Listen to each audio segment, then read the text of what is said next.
how's everyone doing this morning? My morning is going great. Last night I had a chance to see the greatest band in the land and on the face of this earth. Dave Matthews Band is an awesome show. If you know who Dave Matthews is, you know it was an awesome show. If you don't know who Dave Matthews is, I would suggest that you YouTube him because this band puts on a great show. Either way. So this morning I wanted to do a video based on a thought that I had when I was taking a shower. Crazy place to have. This is where all my ideas strike. It's usually somewhere in the vicinity of the bathroom. Actually, half of these videos have come from either me being somewhere in a bathroom. I'm not gonna tell you what I was doing there, but it was somewhere in the bathroom. Either way. So I was taking a shower and I was really down on myself. Because I've been job searching, looking for jobs, and things aren't coming back. Things aren't happening the way that I hope for them to happen. And I've been praying and praying. I'm trying to stay patient on these things. And as time is getting closer to a date that I had set. I'm looking at leaving my current job September 2nd. I am getting a little worried, getting a little frustrated. And so I was taking a shower and then something popped in my head and was like, God isn't found in the ideal. He's found in the poverty of the moment. Now this comes from one of my friends that I live with, in community with. His name is James Shriner. He always says this, like when something goes wrong at one of our celebrations, like somebody forgets to do the liturgy or somebody forgets a gift, he looks at me and says the poverty of the moment. And that's just meaning that, when things aren't perfect, when things aren't going the way that we expected, like God is found in that moment. That's where humility, that's where you have to humble yourself. And so, and things haven't been going the way that I want them to. And I think and what crossed my mind is maybe I'm missing the blessings because things aren't set the way I want them to. Maybe I'm not able to see God because He isn't in the form that I wanted Him to be. And so, and it kind of makes me think about the two disciples on the road to Emmaus. And I'll tell you the story, they were walking along the road. This is after Jesus had just been crucified. And he had been resurrected. And these two disciples were walking down the road. And they were really sad about what was going on. Now, as they were walking, a man, now, a little hint into the story, this man is Jesus, starts to walk alongside them. But the two disciples don't know that he's Jesus. And they're walking down the road, they're walking together, and they're sad, and Jesus, mind you, they don't know that Jesus starts walking with them, and he says, well, why are you sad? And the guys are looking at him because, well, I guess you haven't, where have you been? Like, you haven't heard, like, Jesus, who is our friend, like, he died, and I can't believe you haven't heard this news. Where have you been? Like, this is like the biggest news in the land. It's kind of like the Kanye baby or like the Royal baby. Probably not on the same platform, but if you compare news today to news back then, that could be comparable.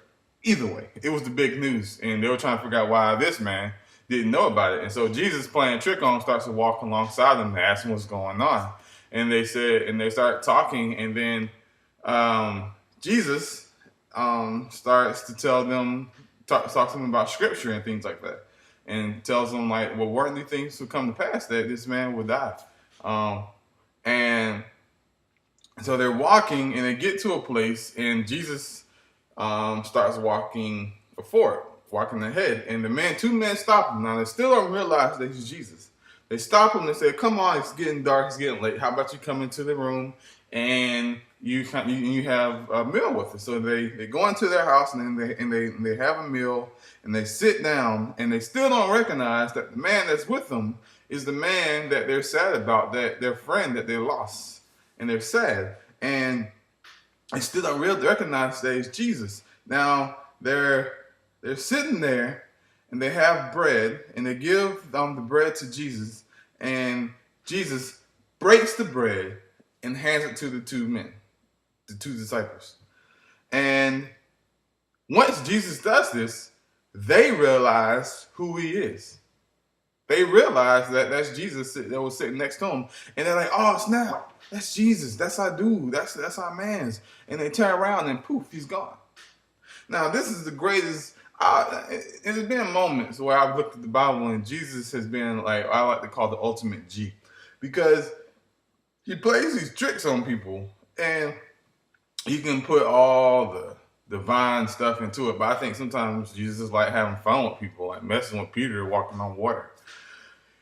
Anyway, but they didn't recognize until he broke the bread. And it was like, oh, snap, there's Jesus. And, you know, that's how we are.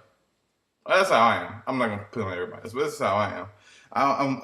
And I kind of compare this to what I'm going through as far as my job searching. There's this opportunity that recently came up. And it's everything that I wanted. I want to do youth work. I would like to do the youth work in maybe a church setting.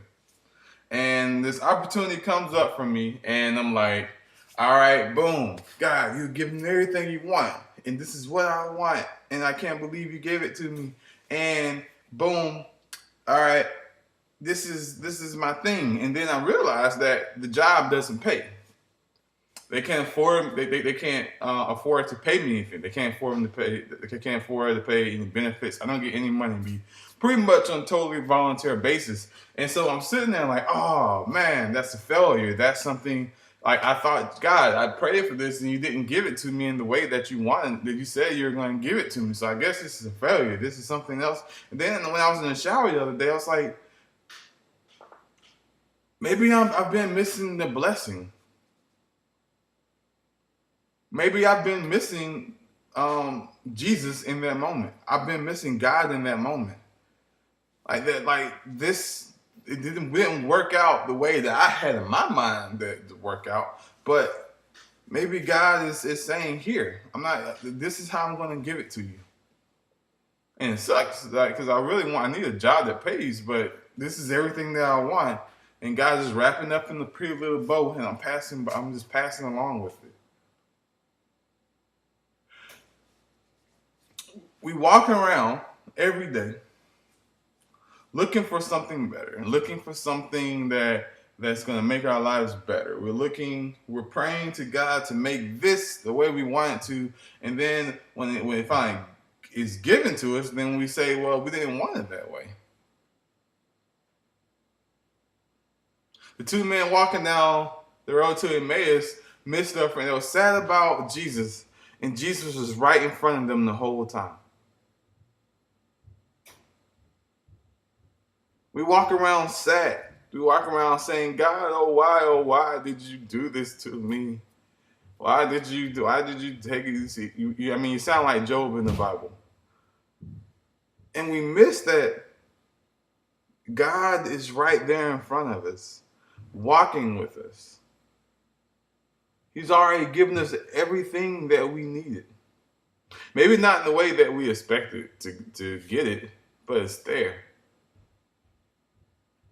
And sometimes we miss it. We miss it just like the two disciples missed Jesus on the road to Emmaus. And then finally, when we realize, when the bread is broken, we're like, oh, snap. Just like my moment. Oh, snap. But we have to be willing to be open to those moments. To know that God isn't always found in the ideal moment. But sometimes, for me, all the time, he's found in the poverty of the moment where we think is not perfect. A moment where we think that God has failed us. God is sitting right there at the table with us, walking with us and talking to us, and we don't even know he's there. So what I want to ask you today is open your mind up to the possibility. Open your mind up to that God is sitting right there in between you at your table, and you're talking to him and you're walking with him and you're touching him every single day. That God is found here in the poverty of the moment. Keep your fork. Have a good day.